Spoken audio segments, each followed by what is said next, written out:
Jesus predicts the destruction of the temple. Ooh, wow. And this is Mark 13. Mark 13. Yes. Then as he went out of the temple, one of his disciples said to him, Teacher, see what manner of stones and what buildings are here. And Jesus answered and said to him, Do you see these great buildings? Not one stone shall be left upon another that shall not be thrown down. Wow. Right? So he said,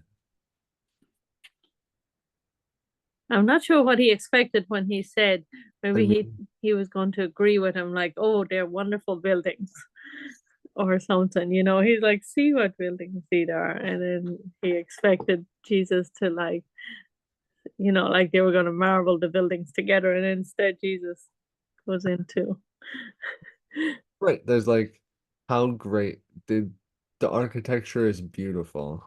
And Jesus is like, there isn't gonna be a stone left after we're done, dude. I know. Wow, that makes us think about get our eyes on the correct thing, right? You know? All right. Yeah, is there like a meaning for throwing down a stone? And what?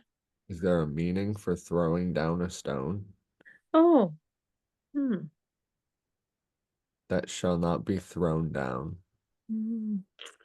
I mean, I think it's destroyed, but that's a very good question. I don't know of anything, but so we'll just have to take it at face level at this moment. But if somebody else has some idea, Let us know. please show. Yeah, exactly. Mhm. Super. The signs of the times and the end of an age. Hmm. We remember this, don't we? This video in Matthew just came out. It just came out, exactly. So we're like, right. Yay. So let's hear it from Mark's point of view, right? Right, exactly. Now, as he sat on the Mount of Olives opposite the temple, Peter, James, and John and Andrew asked him privately, Tell us, when will these things be? And what will be the sign when all the things will be fulfilled? And Jesus answered them, began to say, Take heed that no one deceives you, for many will come in my name, saying, I am he, and will deceive many. But when you hear of wars and rumors of wars, do not be troubled, for such things must happen. But the end is not yet. For nations will rise against nations, and kingdoms against kingdoms. And there will be earthquakes in various places, and there will be famines and troubles. There are the beginnings of sorrows. But watch out for yourselves, for they will deliver you up to councils, and you will be beaten in the synagogues. You will be brought before rulers and kings for my sake, for a testimony to them. And the gospel must first be preached to all the nations. But when they arrest you and deliver you up, do not worry beforehand or premeditate for what you will speak. But whatever is given you in that hour, speak that, for it is not you who speak, but the Holy Spirit. Now brother will betray brother to death, and a father his child, and children will rise up against parents and cause them to be put to death. And you will be hated for all my name's sake, but he who endures to the end shall be saved. It's all about that perseverance, baby. Wow. That was a powerful message. You could read that. I mean, if It's right. much time to really, there's a lot of stuff. I mean, right. Like you see it in movies because Right. we don't get to see it in real life anymore. Well, Right. I guess Well, there's something hurricanes else. and right, earthquakes. We see some of it for sure, right? But You get to see as much. but it's Well, definitely more dramatic and some people are going through it, I'm sure. it happens every day. Yeah. I think for everybody.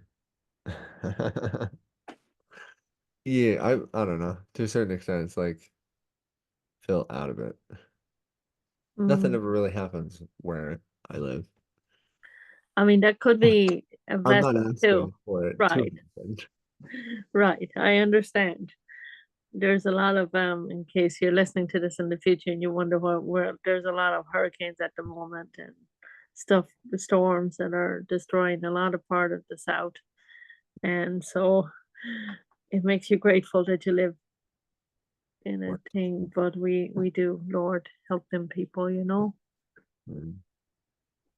No, this.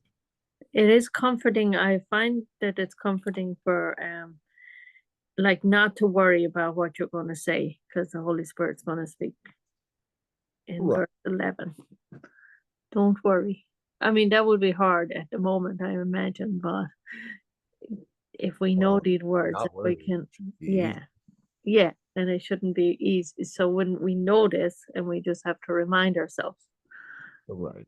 if you get into your thoughts and you kind of rehearse everything you're going to say, like if you're going for an interview or something, you know, Right. in your mind. But we don't have to do that because we want the Holy Spirit to speak because that's more powerful because God knows what He wants to say. Right. Well, it's like if you think about it, if it's meant to be, you'll find the right things to say, Yes. or you'll be asked the right question. Yes. Yes, exactly. If God put you there, He's going to orchestrate it all. But And that's peaceful, isn't it? it is peaceful.